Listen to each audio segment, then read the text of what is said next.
I wanna surrender. Hey, welcome to the Glen Gauer podcast, the best podcast you'll listen to all day. Sponsored by Mission Blueprint. What is happening to the men today? Our young men continually get more and more feminine, and it's getting worse. Is this a new problem? No, but I think it's getting to the point of masculinity slipping away. Now, in 2011, Jeffrey Cooner of the Washington Post lamented. He said, I quote, "For the past 50 years, every major institution has been captured by the radical secular left. The media, Hollywood, TV, universities, public schools, theater, the arts, literature, they relentlessly promote the false gods of sexual hedonism and radical individualism. Conservatives have ceded the culture to the enemy. Tens of millions of unborn babies have been slaughtered. Illegitimacy rates have soared. Divorce has skyrocketed. Pornography is rampant. Drug use has exploded. Sexually transmitted diseases, such as AIDS, have killed millions. Birth control is the way of life. Sex outside of wedlock has become the norm. Countless children have been permanently damaged, their innocence lost forever, because of the proliferation of broken homes. And sodomy and homosexuality are celebrated openly. America has become the new Babylon." Unquote. Wow. Dennis, what do you think of that? Well, what's that quote from the Bible? Ye be the first one who's not sinned to cast the first stone or something like that, because I'm just as guilty. I had a child out of wedlock. So I can relate to this topic and this conversation very personally and very realistically that he's not wrong. Well, I've certainly had some struggles myself. There's no doubt about it. But you and I are ordered correctly. We're trying. I love women. Well, I love one woman now, but I admire all women, but I love one. Jamie, no issues here. I'm happily married, but I don't struggle with sodomy. I don't struggle with homosexuality. I don't struggle with drugs. I don't struggle with alcohol anymore. This is our culture. It is, to the T. You know, I would have never guessed that so many people struggle with sodomy as a kid. I remember when we had watched TV, and do you remember Liberace? No. Who's Liberace? Liberace is he was a very, very famous piano player. Very effeminate. Okay. And, you know. As much as Elton John? Oh, it's not even close. Okay. Elton John's normal compared to Liberace. Okay. Oh, yeah. Okay. He was just silly, goofy. It was almost like there was no masculinity in that guy. And everyone said in the 60s, oh, he's just different. No, he was homosexual. And then you find out Rock Hudson, homosexual. And all these big stars, homosexuals, lesbians. And John Wayne said by the year 1970, our culture really changed. He said 1970, it really shifted again for the worst. I suspect the 60s had a huge play in that, the sexual revolution. But clearly there's sexual perversion everywhere, don't you think? Oh, it's a major crime division within our police departments and the FBI for all the things that are happening on the dark side of the web and the internet, the ability to access all of these different type of imagery. I mean, you go back 20 years ago, we were lucky if we were able to see a Playboy at a truck stop. I mean, it wasn't really carried locally, but now you can get on the internet and your 10-year-old can type in the words, and you don't have a safe feature on your phone and you're not checking what your kids are checking out. They can see the whole show. Yeah, but they can't get in because it says check the box if you're 18 years old or older. And children would never lie. Yeah, they would never check a box. Right. Such a great safety feature. Yeah, I think it's an invitation to get in. Of course. So it's very interesting when you think about if you're an alcoholic, you go to AA. Yep. If you've got cancer, you go to a doctor. And If maybe you're- an oncology support group or, a pancreatic support group. Or, Right. If you're having some mental issues, you might see a counselor. Right. Or you might join a mental health support group, get in a community where other people are struggling with the same things you are. But if you like the same gender, you're normal. And you need to be celebrated. A lot of silence here because it's true. I wasn't quite sure how to respond to that Well, because it's true. The silence is the truth. Right. The silence is the truth. Yeah. And have you noticed that when men, particularly men, but when people come out of the closet, they demand that you accept their homosexuality? Yes, their choices. Yeah. And don't you know, it's so interesting that women who adapt a homosexual status are almost idolized in culture because of this girl-on-girl concept and the sexual perversion side of it, whereas men are more uncelebrated. I don't know if you ever noticed that or seen that in culture, but I've noticed that as a tendency. I haven't noticed that, but that's interesting. You see it in Hollywood with girls kissing girls far more than men kissing men on the big screen. And we can thank Katy Perry for that. I kissed a girl and I like it. That's how her career, maybe one of the first two breakout hits. Yeah. So it's very interesting when you take a look at homosexual couples. They mirror married couples. Oh, very much so. Yeah. Being a couple's a couple. It's what they're looking for. They're looking, some women Companionship. some women are looking for a woman who is more masculine. Right. And vice versa. And you see that. You see in almost all homosexual relationships, there's a dominant and there's a submissive and there's an effeminate and there's a masculine. I mean, the roles are still played out the same. It's just the genders are not. So here on this podcast, Mission Blueprint, the ministry that I started with my wife, it's not a judgment. No. So many people are quick to say, stop judging me. Well, Jesus actually calls us to judge. St. Paul says, beware of the dogs. So all that means is this, is that we're paying attention to what you're doing.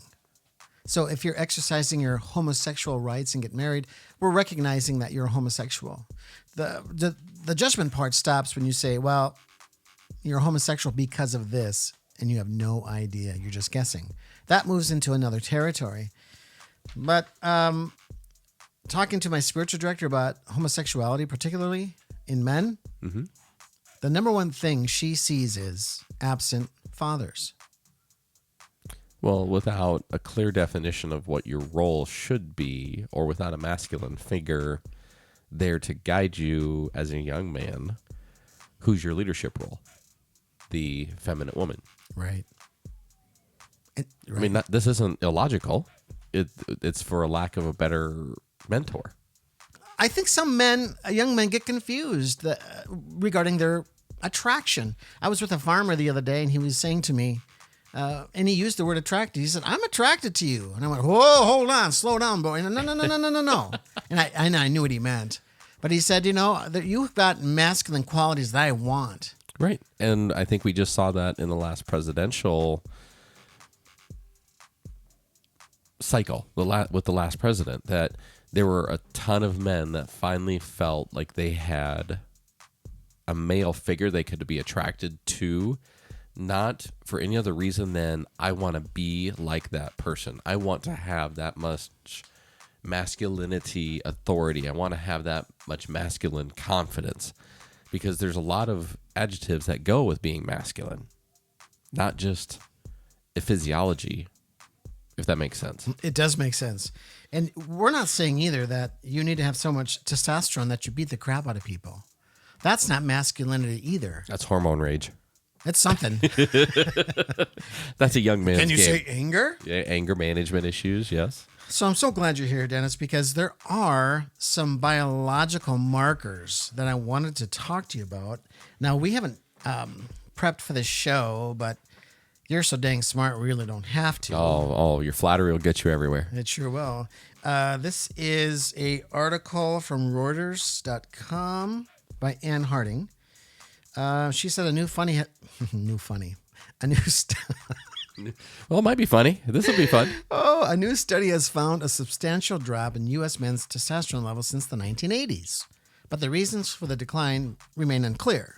This trend does not appear to be related to age. The average levels of the male hormone drop by 1% a year, Dr. Thomas Trevison and colleagues from the New England Research Institutes in Watertown, Massachusetts found.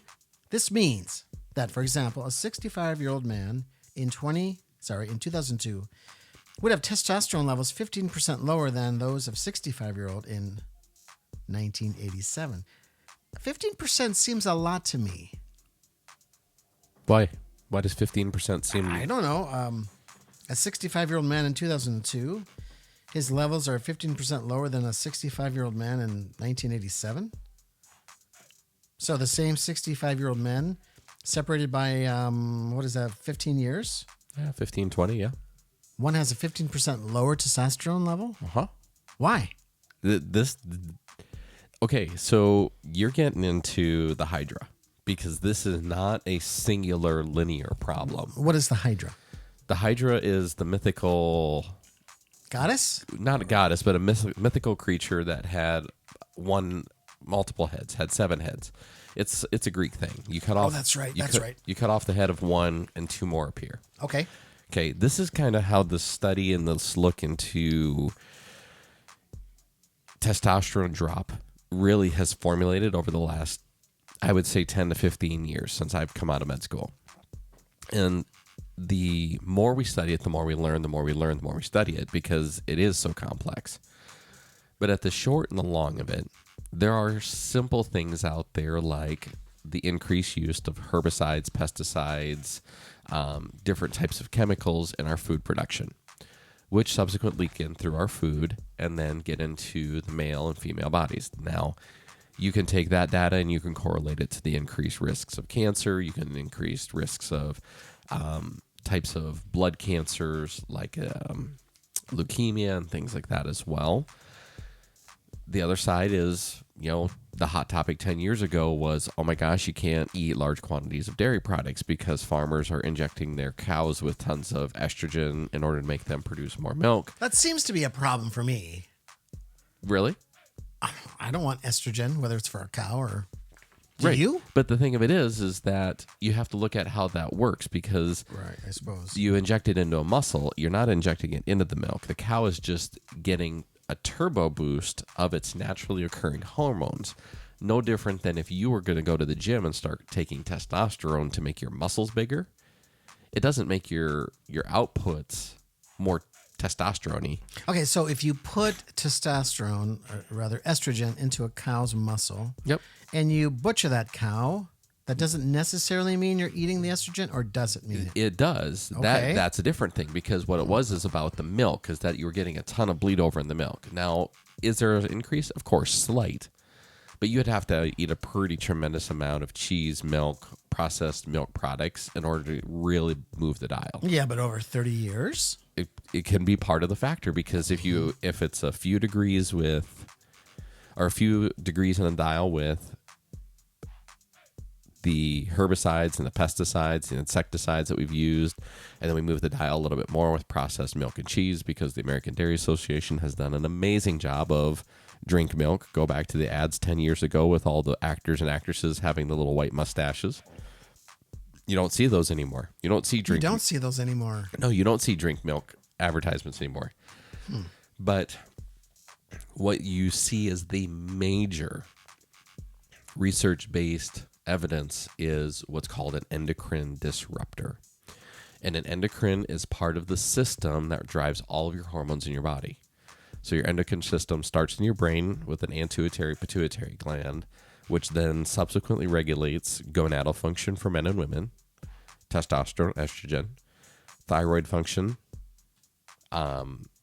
HGC, human growth hormone, all these different growth factors that allow the human being to function and operate normally. Okay. One of the biggest factors in that is aromatase. Aromatase is a major enzyme that disrupts hormone production. And what it does is it makes testosterone convert into estrogen. And aromatase can be in both men and women. Now, if you're a woman and you have aromatase, it just makes you more feminine. But the thing that women experience is PMS. They experience more drastic mood changes, more drastic mood fluctuations. And for them, they develop a symptom called PCOS, polycystic ovary syndrome, because it's too much hormone. For men, it converts our testosterone into estrogen and thus makes us look more effeminate. We start to develop more bodily curves. We start to develop mammaries or more man boobs, if you want to call them that. And we start to develop inflamed or enlarged prostates. Where does aromatase come from? Thank you. That was my question. Okay, so where does aromatase come from? Aromatase comes from belly fat. The heavier our middle section is, from our rib cage down to our privates, the more fat we carry there from adolescence moving forward, we are naturally having a part of our body that's producing this hormone to make us more feminine. The aromatase is converting that testosterone because we are not making the testosterone portion of our body, the muscle part of our body, get better. It's kind of like putting the old bull out to pasture. When you take the old bull away from the cows, we fatten them up before we send them out to the market. Okay? It's the same reason why we remove the testicles on slaughter animals, because we get rid of that testosterone, so they put on more adipose tissue, and they taste better when we eat them. Anybody who's ate and hunted live animals out in the wild, bucks, geese, ducks, anything like that, they just have a more gamey taste because they're more lean. Well, men are supposed to be lean. I'm not the leanest person on the planet. I'm working on it. You and I have got some work to do. We do. I certainly have got some work to do. What are some of the other impediments for men that have too much estrogen? So once you start down this line of having the belly fat they've identified is tied to insulin. How much insulin's in your body? Well, insulin, everybody should know, or as a general concept is held, has to do with blood sugars. So the crappier we eat, and I use the word crap very intentionally because it's called the American crap diet, CRAP, carbohydrates, refined sugars, artificial sweeteners, and preservatives. And these are bad, what you're saying, These right? These are the things that lead to the belly fat, which leads to the aromatase, which leads to the decreased testosterone. It's like on being on the peak of a mountain, and you can tip one way or the other, but the more you eat crap, CRAP, the more you are going to knock out your own testosterone production. So a ketogenic diet would help with that. Ketogenic is the number one solution for men. Okay. Second, only to intermittent fasting. Gotcha. If you think about the native background of every tribe, and I use the word tribe, worldwide, we never had food 3 times a day, 7 days a week, 365 days a year with 17 holidays where we got to eat 7 times as much food in one day as what we did during the week. Most men 500 years ago spent most of their days hiking, walking, hunting, and gathering to provide for their families. They were incredibly physically active just to survive. That is our foundational DNA driving points. We are feeding the effeminate resting side of our DNA. The women who stayed by the camp, who worked together to raise children, that old expression, it takes a village to raise a family. Well, that goes back to the tribe concept, the clan concept of Germania and Hispania, and things that we saw throughout Western and Asian cultures. And this is where we are now feeding that side of our own humanity. And so we see things like inflamed prostates. The more estrogen we have in our body, the more our prostate grows. Well, the more our prostate grows, then we have erectile dysfunction. Well, then now suddenly men start to think, well, I must not be attracted to women because I don't get excited when I'm around my wife, or boy, I've just never really been attracted to girls. Well, if you aren't feeding that testosterone side, your natural biological functions to make those things work don't. So then you start to feed the psychological side, which is, how does it feel to be around somebody? How do they make me feel? Do they make me feel valued, worthy? And any good friend can make us feel that way. Another question. Yeah. For the men that have too much estrogen, how does it affect them in a cognitive way or mental way? Brain fog. I don't want to be sexist, but it's a lot of that scattered brain. I would say, like, my wife, when she was pregnant, like, she would be forgetful. She would, God bless her, she's awesome. But the lack of clarity, cognitive function, putting thoughts together, it wakes up a different part of the brain than the hunter-gatherer side of the brain, the problem solving, the fixing. And I'm generalizing here. I mean, this isn't a singular answer, because if you look at the bell-shaped curve, there's still homosexual men that are tremendously high functioning and have great engineering and architectural abilities, and then you can go completely down the other end of the scale too. But that's human nature and human mind and how we're created.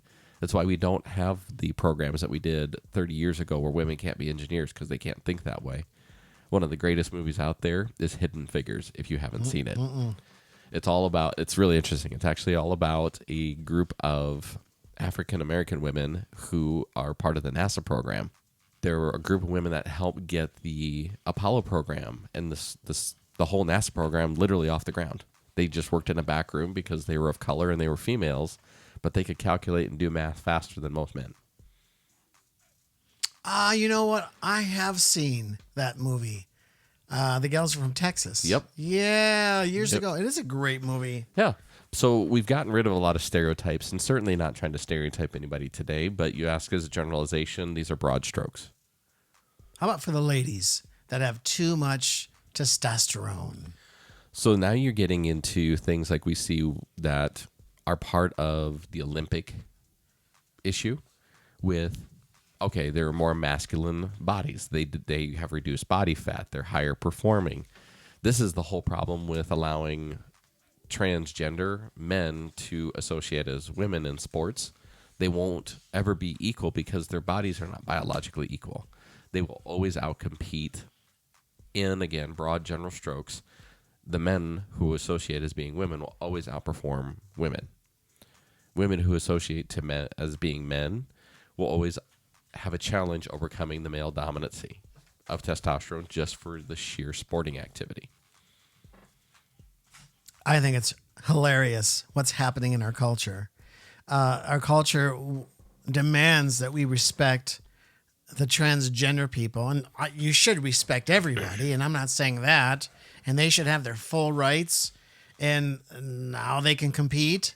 And so these men that are calling themselves transgenders are participating in women's swimming and tennis, and they're killing everybody.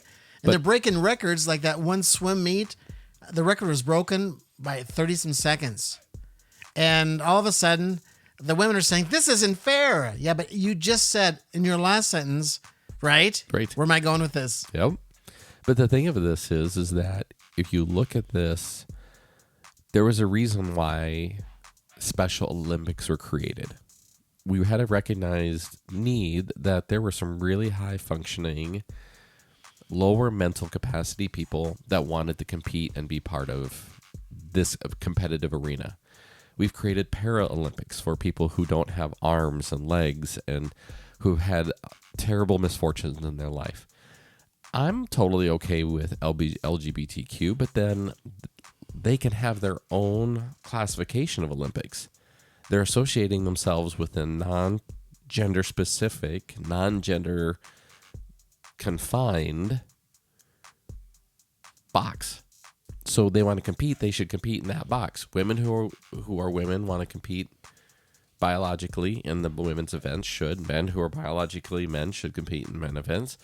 And if you aren't sure where you are, you want to be binary, you want to be LGBTQ, you want to associate as being female, you're male, you want to be associated as a female. Okay, your Olympics is going to be over here. No different than somebody else who has another dysfunction or another limitation of their body. Not that this is a limitation, but just another classification. There you go. Now that group can decide what's fair for them instead of trying to normalize biologically what's already there. Okay, so we've talked about getting rid of your belly fat. Oh, yes. Let's do it. Let's get rid of our belly fat. Ketogenesis. That will help. Now, my poor wife, if I get rid of my belly fat, I'm already constantly touching her. I'm going to drive her crazy.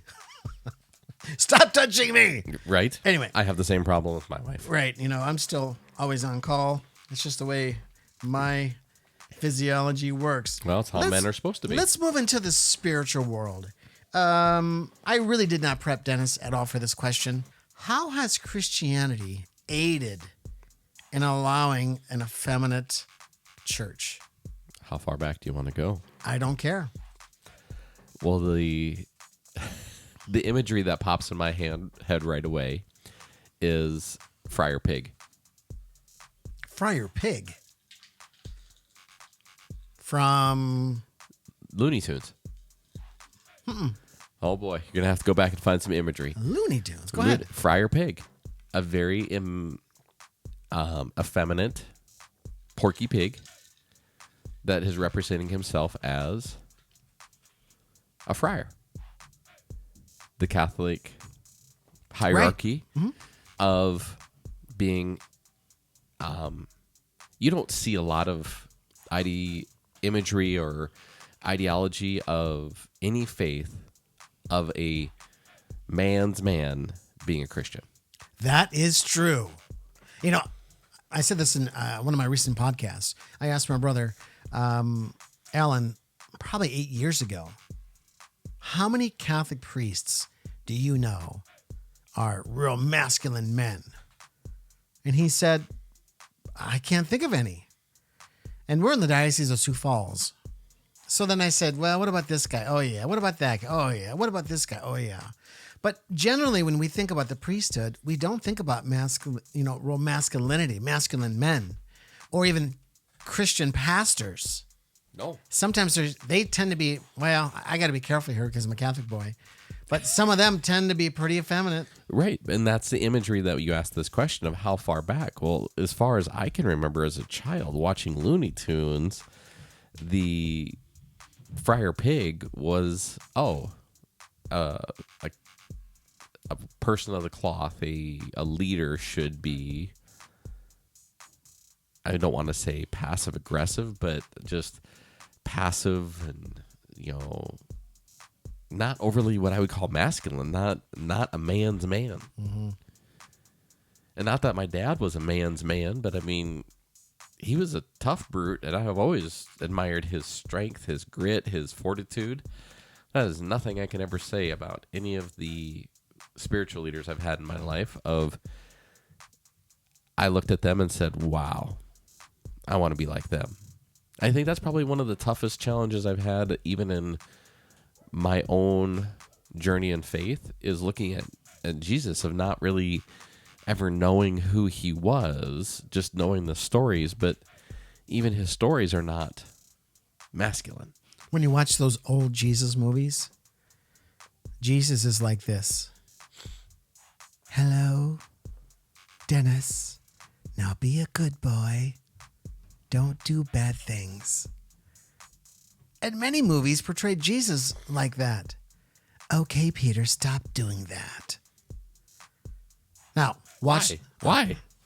I have no idea. But is this part of the narrative? Is this the breadcrumbs leading us to where we are today? I think so. Because if you can change the imagery of the person of Jesus Christ, if you can make him more feminine, then regular men are going to say to themselves, well, I can't be like that. But the true Jesus Christ is much more like the movie The Passion of the Christ. He was a man's man. Jim Caviezel. I love that scene. If you haven't seen The Passion of the Christ, ladies and gentlemen, rent that movie. And I recommend that you watch it when there's daylight. Which scene?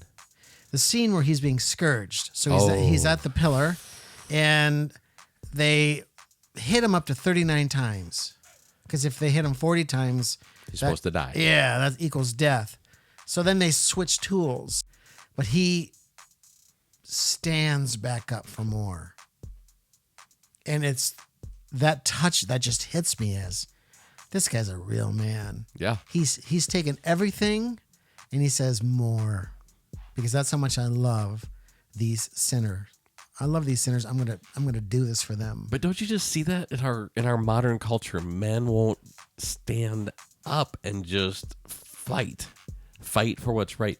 They won't fight with their wife to say, I understand this is how you feel, but this is the way we're going to do it. And not because I'm right or because I'm wrong, but because I'm spiritually led to lead you this way. And I'm going to do that for us, for our family. I got 3 friends just this last month I found out are getting divorces. And it's like, why? Why are you telling me now when you're telling me 18 months ago in the middle of COVID, you started having problems because you were around each other all the time and you didn't know how to deal with it? Like, why didn't you reach out and say something then?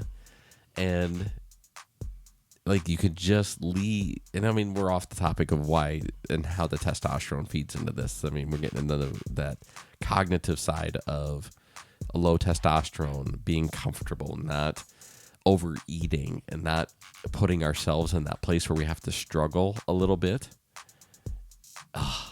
Just heartbreaking, but great movie. Yes, got to see it. Okay, so St. Thomas Aquinas, one of the great saints in the Catholic Church, speaks about effeminate men. And Father Chad Rippinger explains it this way. He says, an effeminate man refuses to detach himself from concupiscible pleasures to endure the pain of pursuing something greater than himself. So a true man knows he's going to run into pain, and he knows he's going to have to run into pain, process it, and keep going. An effeminate man, as soon as he brushes up to pain, says, no, I'm not going to do that. What do you think of that definition? Your wife is a CrossFitter. I go to CrossFit. It's so true. It's so true. The fear of the pain, the fear of growth, both physically, mentally, emotionally, paralyzes 90% of people. And we're seeing it even trickle down into that public school setting where we're afraid to push kids. We're afraid to push them beyond their limits or their boundaries because we're fear of all the other repercussions of pushing them that hard or that far. And it's a scary place to be, knowing that so much human potential is being lost. He goes on to say, effeminate men abdicate their divinely directed duties to sacrifice themselves for the greater good, the well-being of women, the survival of their nation, and I love this part, the protection of truth. We abdicate ourselves. It's so true. We refuse. Now, how many men chose not to get involved in their city governments when their local city governments were mandating the mask? You still see it. You still see them not standing up. Yeah, men won't stand. Why? It's easier not to. It's less painful to not to. I'm just as guilty. There's times in my life when I should stand up and I don't. Yeah, but you do stand up, though. I do. I'm talking about men who just refuse to stand. Well, I know, but that's the thing is I don't want anybody who's listening to feel like, oh my gosh, I'm so righteous and you're not. That I have the same fear. I have the same struggles. I know you do too with leading your mission. Like, it takes a lot for us to put our faith in that next step. But I think the thing that you and I tap into is the power greater than us. And we call that in to guide us, just like how we start each of our podcasts, that, we're going to double our listenership. We're going to have this message get out even further than we ever thought it would go. Not because of us, but because there's a higher power working through us that we're saying the right things. By the way, listeners, thank you. The downloads have doubled from April to May, or from March to April. So kudos to all you who are listening. And sharing and listening. So listening and sharing. So we have to have some conclusion. What's your conclusion? What are you thinking on all this? You've asked all the questions today. Well, there's another part that I want to talk about. There's a few minutes left. I think the Catholic Church has not done a great job in liturgy. I think this also contributes to the problem. And I think it's bigger than most people think. Now, I was talking to my wife earlier today, I can't remember the name of the person, but there was a cardinal that worked in the Catholic Church who was a Freemason. And we find this out later. This cardinal is the one who wrote the new Mass and who promulgated it, which means to announce it on behalf of Pope Paul VI. Now, Pope Paul VI didn't know it was going to be promulgated. I'm not sure if he saw the new Mass or not. Now, ladies and gentlemen, I'm not saying the new Mass called the Novus Ordo, which is weird because we have this government push called the New World Order. So I'm not saying they're connected, but it's strange to me. Nevertheless, this new Mass called the Novus Ordo can be a great liturgy. It can be totally masculine. It can be totally spiritual and holy. And I've witnessed several of those. Not very many, though. Now, when I was on Net Ministries, great liturgies. When I was at Franciscan University for only 2 years, fantastic liturgies. Then you go to small town South Dakota, North Dakota, Minnesota. The music, for most part, feminine. And I've said this before. I heard Taylor Marshall say it as well. I didn't copy him, actually, but we have the same sentiment. It's almost like you had people in New York City who are trying to write music for Broadway who will never make the cut say, maybe I'll write songs for the Catholic Church. And traditionally, in the Catholic Church, when you write songs, when you write icons, it's a praying and a fasting situation. You don't just write an icon. You just don't write music. You pray, you fast. Everything's been so flowery in the Catholic Church these last 50 years. So I also blame the liturgy. And, you know, there are some exceptions, South Dakota, North Dakota, Minnesota. This whole area that I'm in is still pretty masculine, and the priests are still pretty masculine for most part. Not all of them, but for most part they are.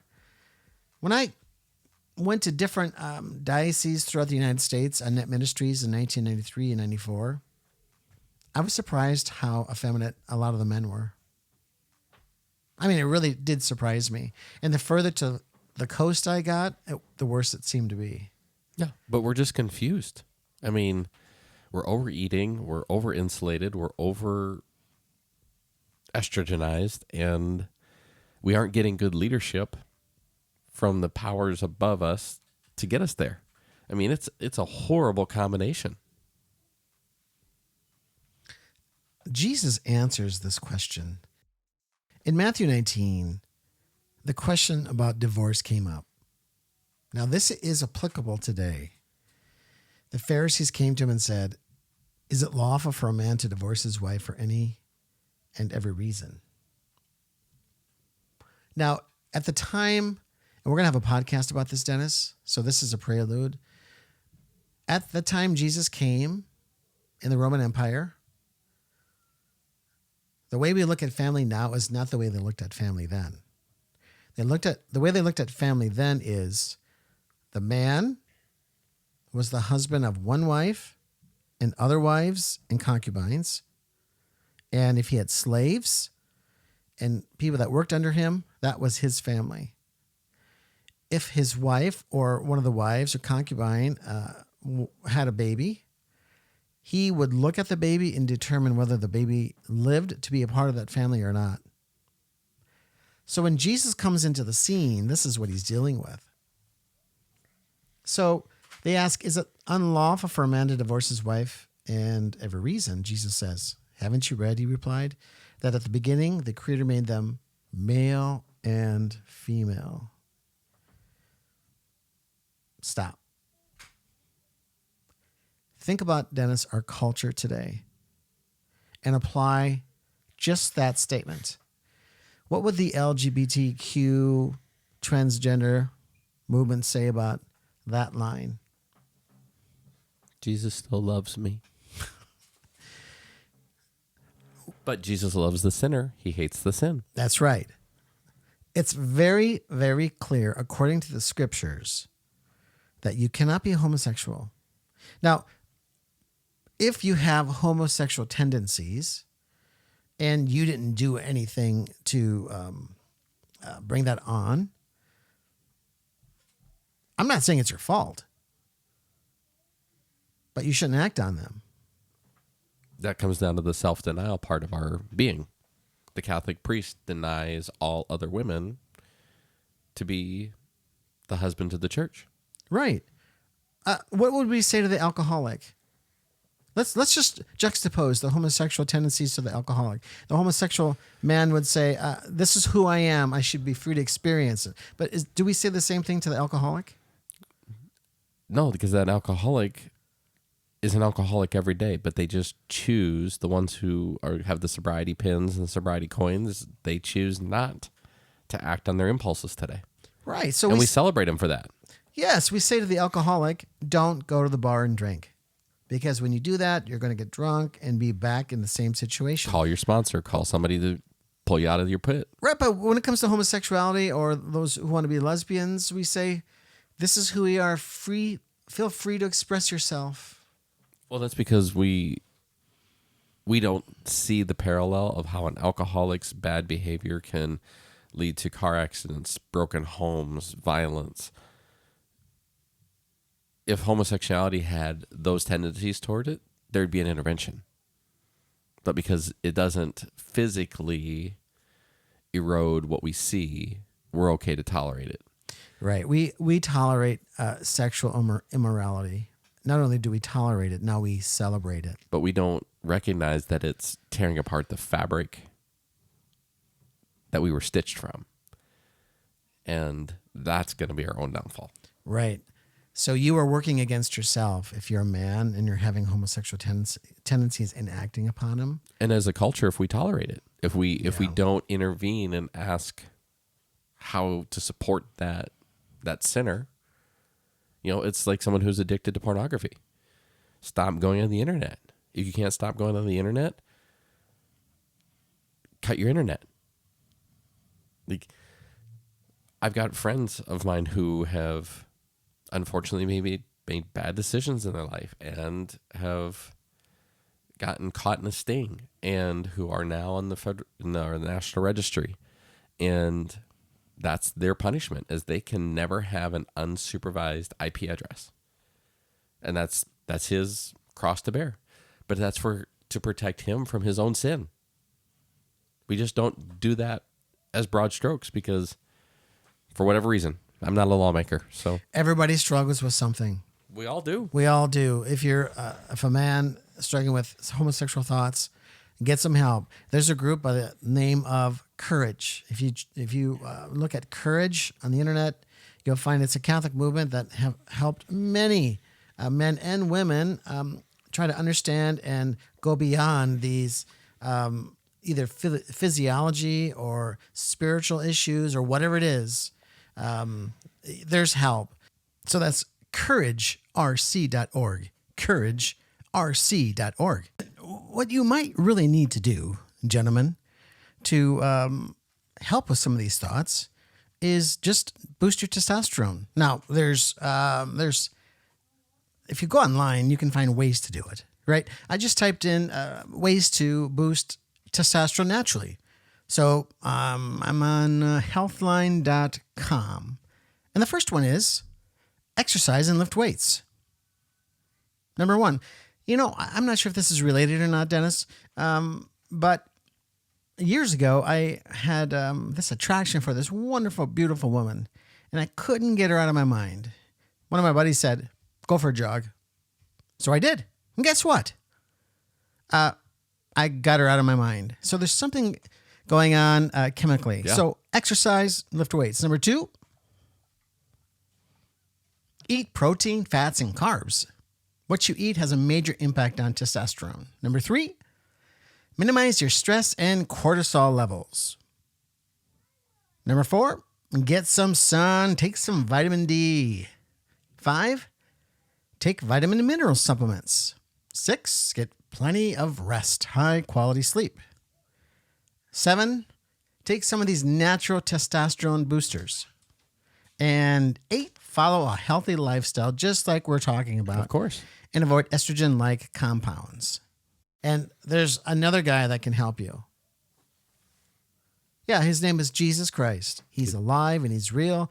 And he comes to you, whether you're an alcoholic or whether you're a homosexual or whether you struggle with pornography or whether you want to kill people. He comes to all of us the same and says, hey, just let me in a little bit. I died for you. Yeah, I'll help you. Yeah. Yeah, no judgment. Yeah. We all have a form of leprosy. Yes. Right? Yeah. Some of it's on the outside. A lot of it's on the inside. Final thoughts, Dennis. You know, I just love talking about the biological side of this because what we consume, we produce. Inputs equal outputs. And so if you're inputting the wrong type of things, reach out and get help. If you're not sure where to go, use this podcast as a baseline for some suggestions. Don't hesitate to reach out to your local family physician, your local friendly neighborhood chiropractor or mental health specialist, or a good trusted priest or spiritual person, and let them start helping you down this road. As Glenn and I have been very transparent, we both struggle with our own things. We are not chiseled pieces of Greek gods, but we're on a journey to be better, and we'll be on that journey with you all the way through. I want to echo something you said. For those Catholics, I believe it was St. Augustine. I might have this wrong. It could be St. Jerome. One of them said, you are what you eat. So go to Mass and receive communion. You become more and more like Christ. Well, ladies and gentlemen, thanks for joining us. We'll be back next week with another great topic. I think we're going to talk about marriage next week. Okay. You know, there's this big holiday that I hope everyone's celebrating this month. May Day? May the 4th be with you. Is that today? Yeah, this comes out tomorrow, but I guess get your Star Wars warmed up and your popcorn, right? That's right. Have a great week, everybody. Hey, may God strengthen the bars of your gates. All right. Hey, thanks for listening to the Glen Gauer podcast, sponsored by Mission Blueprint. Mission Blueprint is a nonprofit ministry started by Glenn and Jamie to sanctify the family. Our income is donation-based, and we need your help.